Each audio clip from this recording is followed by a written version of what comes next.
Good morning, everybody. Happy Thursday to you on this January 23rd, 2025. I've got all of your news for your rush hour ride to work. On this episode, we've got James Kennedy not being charged after arrested for misdemeanor domestic violence, but he has been dumped.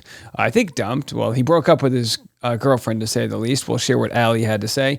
Plus, the beef between Alex Cooper and Heidi and Spencer, explained by Heidi and Spencer. And speaking of drama, we'll have more in the Blake Lively drama world as some other notable pop culture commentators weigh in. And Kelly from The Bachelor explains her recent heartbreak. Also, we've got Biden's letter, the customary letter that presidents leave to the incoming president. We'll actually read what he had to say. And Elon Musk, again, forever in the news. So lots of stories to get into. I've got all of that, plus an update on TikTok coming next. All right, the important news of the day on this Thirsty Thursday. What's going to happen with our TikTok? Well, Senator Rand Paul and Representative Ro Khanna are introducing a bill to repeal the TikTok ban. A ban of the ban, as it were. Have a listen to this. Breaking news. Senator Rand Paul and I today are introducing legislation to repeal the previous bill that forces TikTok to be banned. Because all of us fought and had our voices heard, there is a pause on that ban. But we need to repeal the underlying legislation that calls for the ban. Our bill will do that so that this app never goes dark. There it is, folks. Ban the ban. I'm banning the ban on the ban. What the hell is going on? And you tell me government is not efficient. I don't know about that. All right. You know what's not efficient? The prices for streaming. Wasn't it great back in the day? You wanted streaming. It was like $8.99 a month. Now you need Netflix, Amazon, Paramount, Hulu, Vudu. I don't know. You know what I mean? And now we have Netflix raising those dang prices. Oh, inflation. Is this Trump's America? Here it is. Have a listen. News for Netflix customers. The streaming service is raising prices. Netflix's advertising supported service, that one will go up by $1 a month. The standard plan will go up by $2.50, and the premium plan will go up by $2 a month. And if you want to add extra users to your account, that's going to cost you an extra $1 too. The streaming service also revealed that by the end of 2024, it was doing real well. More than 300 million subscribers, 19 million or so added in the fourth quarter alone. There it is. All right. And you know what? After like literally 9 years of stealing Netflix from my wife's sister, sorry about that, Chelsea.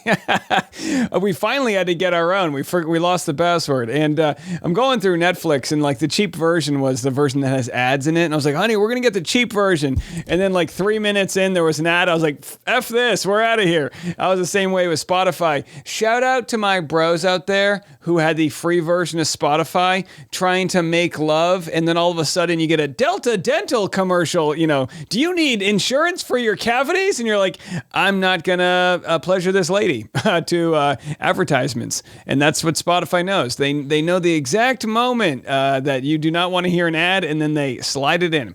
All right, well, this is an interesting story. Vanderpump Rules former star, James Kennedy, will not be charged in a domestic violence case. He was arrested for misdemeanor domestic violence. What that means is someone witnessed or said they saw him pick up his partner and throw her to the ground. His partner denies that ever happened. I'll share what her statement was, but he is at least off the hook with the law. No charges will be filed. This is what's so interesting. They were able to kind of figure this out within a month. But if you guys know, we've been covering the Clayton Echard, Laura Owens case where she's being investigated by County Prosecutor Rachel Mitchell in Maricopa County, Arizona. And we don't know anything about that case. We haven't heard a dang thing. And the longer it goes on, you wonder, is she going to get charged? Is she not? I was told she was getting charged. And of course, we have sources all up that bitch, right? All up it. But hey, we'll have to see what happens. So Allie, of course, has made a statement and says, we're officially over.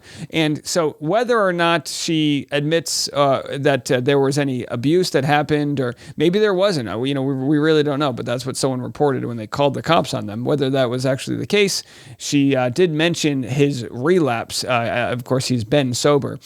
She posted this: "Thank you for all your support and kindness. I am happy that prosecutors decided not to file against James.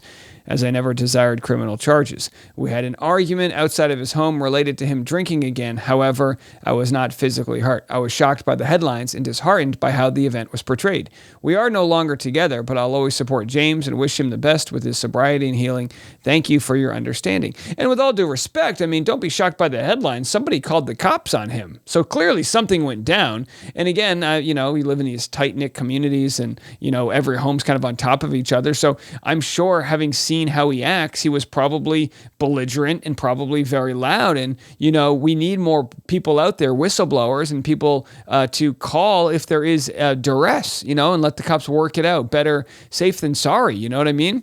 But either way, that's the end of that chapter for them. Chris Brown's lawyer says, shame on you to Warner Brothers. I don't even know how much I want to share of this because I'm not too familiar with the project, but he's suing Discovery for allegations that he's a serial rapist and abuser. And his lawyer is taking shots at the movie studio for pushing what they say are straight up lies. What's interesting, though, is they say they're suing him because it is damaging to Chris Brown's reputation. To that, my first thought was, Chris Brown has it's not a good reputation. I mean, I've never heard, that Chris Brown character, he's walking old people across the street, he's shoveling people's driveways. No, I've never heard any good thing whatsoever about Chris Brown. So I don't know, maybe they still have a case, you know what I mean? Who knows? All right, well, let's go into the Blake Lively story, which has been dominating our news. We received 250,000 views in the last day, 300,000+ in the last 2 days on YouTube. Thank you so much to all of our new listeners and subscribers out there. Absolutely wild as we quickly approach 100,000 subs on YouTube. But either way, everybody has an opinion. Here's Whitney Cummings. This might be what gets me canceled. Is it possible that Blake Lively and Justin Baldoni get to it should just be together?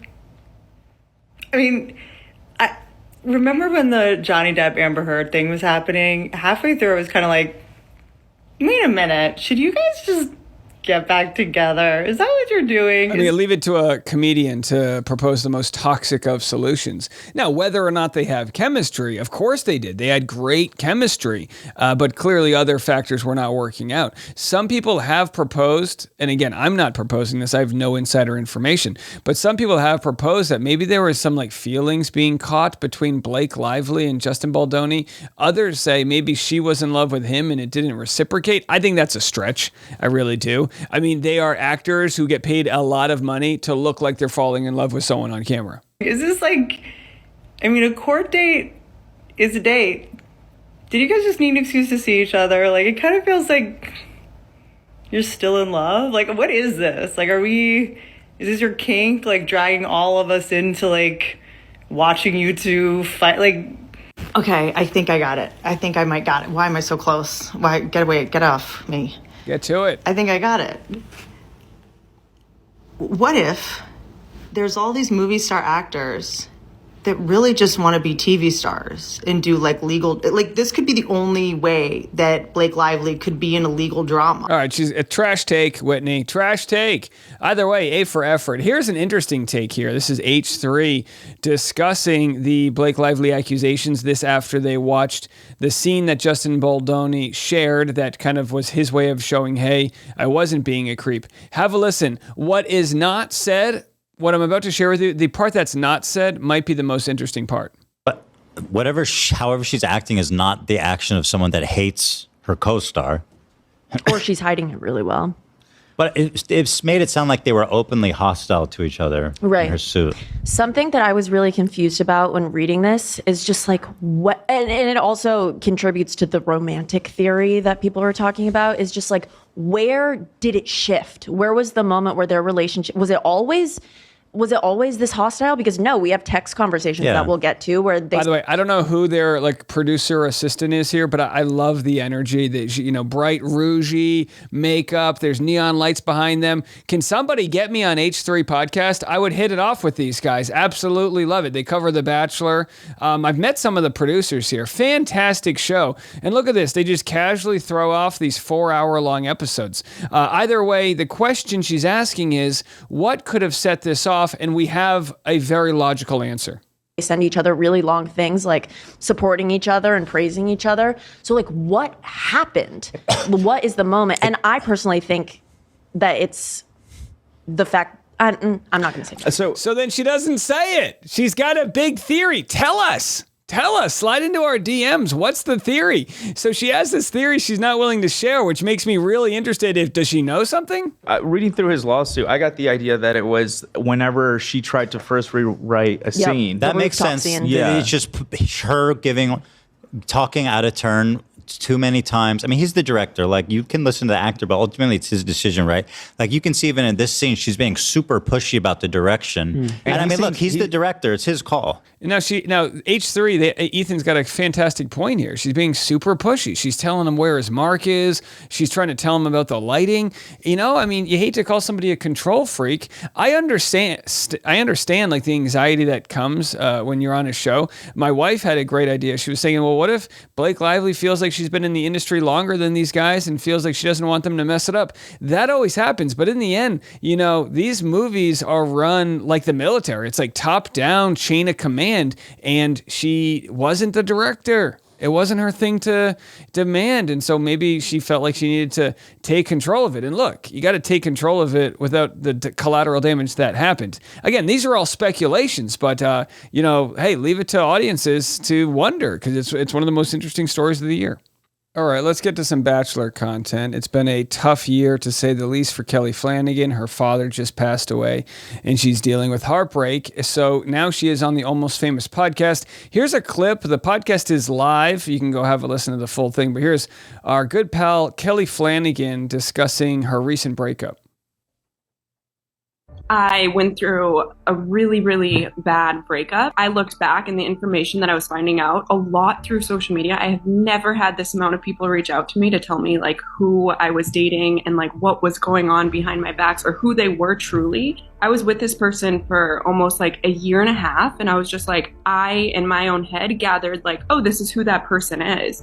And then after the fact, when I started figuring out like the cheating and all of that stuff, like what he was doing behind my back, that's like minuscule to what I found out. Who I found out, like what was going on and who he truly was a situation where it's probably the most confusing state of mind you'll ever be in, because you've convinced yourself of like, I know this person, I've been with this person, I was living with this person. I'm very grateful that the breakup happened. Unfortunately, my dad's stuff happened, because if it was reversed and I had someone by my side consoling me through this, and then I found out what was truly going on, that would have been like terrible. What I'm hearing from you is all these like messages started coming in at a similar time, and I want to know what sparked that. So I had a burner account messaged me. We broke up, and I was like, all right, I need to get out of that. I need to get out. And he was like, no, give me another shot, give me another chance. So I just stopped posting him so much on social media, because I was like, I don't know where this is going to go. And then that's when I got someone messaging me to be like, if you're still dating him, like he's essentially cheating on you. And I was like, what? Interesting stuff. So yeah, I can't imagine having the trust, of a partner, and then you find out they're a monster. So, by the way, leave it to Almost Famous how messy I love how messy they are. They just blast his face. She's all careful not to share his face, and then there they are, like, boom, that's the guy. All right, speaking of mess, we love mess. Spencer and Heidi explain their beef with Alex Cooper. Of course, Spencer and Heidi lost their home. They lost everything. Spencer did Alex Cooper's podcast last year. And of course, Alex Cooper's worth hundreds of millions of dollars. And they were trying to get Alex Cooper, to help promote Heidi's album so they could make a few bucks. Have a listen to this. Yeah, because it's viral right now, is this Alex Cooper stuff.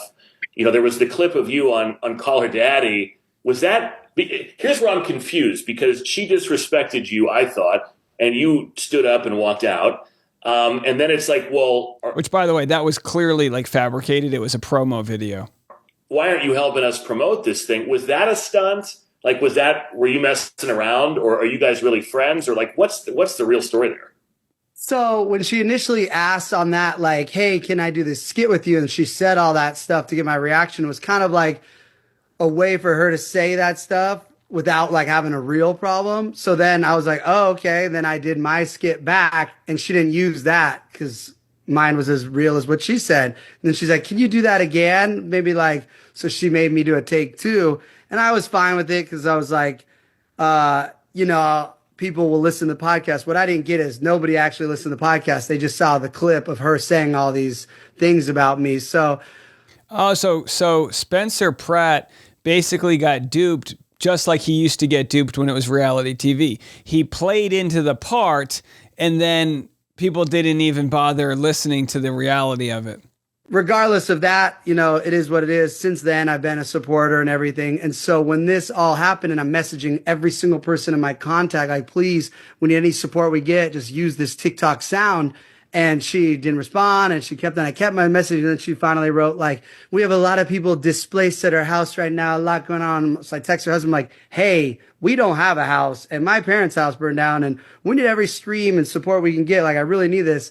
And then he's like, I'll let her know. And they never did. And then people were messaging me, hey, they just re-uploaded your episode on YouTube where she's monetizing now, like our tragedy and getting money off it. So then I went like, I did lose it on TikTok because when you don't sleep and your house burned down, you're emotional and the comment section's getting you worked up. So I've since dialed it down and I've moved on and I'm not going to like focus on those type of things because they are taking me off of the track of. You can tell that Heidi is like, has coached him. Look at Heidi. Heidi's like, I've told him you're burning a lot of bridges. Look, in the end, I always call him Chris Pratt. Spencer Pratt, the budget version of Chris Pratt. Although Spencer Pratt maybe is a better person, but whatever. Spencer Pratt here went to bat for his family. He leveraged every contact he could. He burnt bridges to build home. Heidi, global pop star, selling music, getting around the billboard, and I need to not worry about people that aren't part of the movement. But it was for a minute there, I was hurt by it because I felt like we had a rapport. I've supported her brand and her merch, and Heidi wears it. I tag it, we post it. I share articles when she's on something, So it was kind of like, dang. And then eventually a week later, she does like a post, not even with her in it, just writing that nobody's reading and puts like the slowed down version that no one's sharing of Heidi's song is like the look, I did it. It's like, come on now. That ain't it. There it is. And like, I get it. I get it. It's like no one owes you anything. But what you see in the world is that people will only help you out when it benefits them. I see this all the time with comedy. And again, I'm not saying this to be bitter, but like my own family, like they don't know what I do. They don't have 99% of my Facebook audience. They don't know that we got a successful podcast, 250,000 streams in the last 2 days and the YouTube channel. They don't know any of that. But if I got on SNL, they would all share it on their Instagram stories because then they can say, I know somebody who did this, and then the currency is shared. Again, I'm not saying that to be bitter. I'm just explaining it's so interesting when you see when someone pops, everyone wants to like be a part of that. Well, here it was where Alex Cooper could have helped them out, but she couldn't really see anything in return. And whether it was through her advisement or someone on her team, they re-uploaded the episode so that they could take advantage of the monetization there. That's kind of garbage if that's the full story. I've actually lost a little respect for Alex Cooper if that's the full story. Again, we're only hearing his side right now because it's like, look, Alex Cooper should be inviting them on. Alex Cooper could literally be helping them out with a loan or, whatever they need, and that's the beauty of social media is you can help people for free. I faced this battle last year when I thought more people would go to bat for me when I was getting threats of lawsuits when my wife was 9 months pregnant and we were going through all these issues. I thought certain people would have my back that didn't. So I understand the despair. And you might say, I understand, look, my house wasn't burned down. It's not nearly as severe as Spencer's situation, but they were threatening to sue me to oblivion when I was trying to worry about having a healthy baby and not having my wife stressed out in the most delicate moments of her life. So I understand that frustration he faces. And the beauty of what Spencer Pratt gets right now, the beauty is that he now knows what type of man he is. And he'll have that for the rest of his life. And from one man to another, I respect that. And that's what you should live up to. Protecting and defending and taking care of your family in any means necessary. Real good stuff. All right, coming up next, I've actually got so much to get into. We're going to quickly share what Joe Biden wrote in his letter to President Trump. All right, one of those presidential traditions is you write a letter to the incoming president, you stick it in the Resolute desk, and here it is. We've got a copy, not a copy of it, but it has been transcribed. It says, "Dear President Trump, as I take leave of this sacred office, I wish you and your family all the best in the next 4 years. The American people and people around the world look to this house for steadiness in the inevitable storms of history. And my prayer is that in the coming years will be a time of prosperity, peace, and grace for our nation. May God bless you and guide you as he has blessed and guided our beloved country since our founding." There it is, Joe Biden, January 20th, 2025. All right, I am going to end you with a clip about Elon Musk here from a panel on the Piers Morgan Uncensored show. But first, we actually have Bishop Budde explaining her plea for mercy to President Trump. Again, we've shared how she's under fire. She's being praised by some and under fire by others for her preaching. Could you imagine she would do that? Not just to the choir, but to President Trump.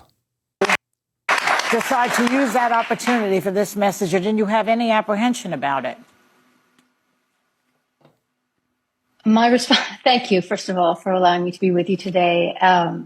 My responsibility that morning, yesterday morning, was to reflect, to pray with the nation for unity. And as I was pondering what are the foundations of unity, I wanted to emphasize respecting the honor and dignity of every human being, basic honesty and humility. And then I also realized that that unity requires a certain degree of mercy and compassion and understanding.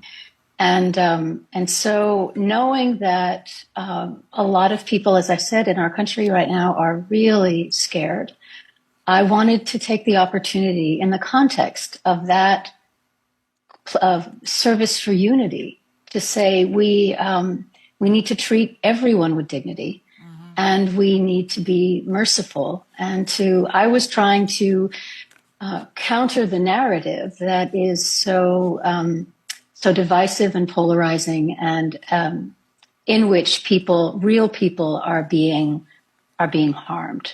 Yeah. And it's a narrative, and some are saying, it could be ugly out there. We were reporting that people aren't going to their jobs and they're hiding out because they fear these ICE raids, and it's a broken system by all means, but we need to bring back humanity into this world. We absolutely do.